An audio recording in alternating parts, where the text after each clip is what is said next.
Welcome back. Now, in order to change the look and the functionality of your site, you're going to be using the Appearance, Plugins, and the Plugins section.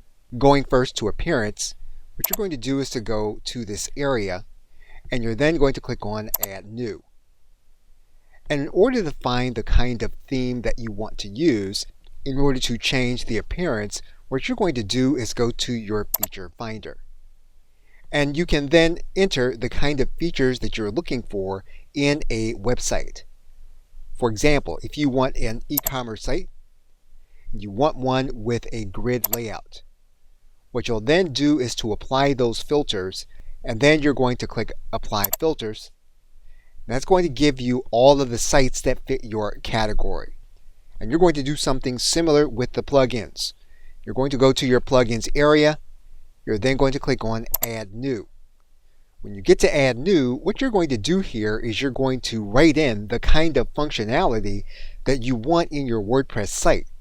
For example, let's assume that what you wanted to do was you wanted to change your website or use it as a help desk.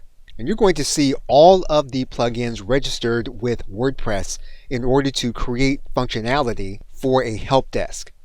When you do that, what you're going to be doing is you're going to be looking to see if it's going to be compatible with the version of website that you're using. You are also going to want to see the reviews for that particular plugin. Now, you're never going to want to install a plugin unless you feel it's totally safe, even if it has enough reviews and even if it's registered with WordPress. And since we'll be working primarily with the functionality of the site, we'll be using this plugin area and we'll be using the search extensively in order to find the functionality that we'll be using. Okay, so with that, thanks, and I will see you in another video.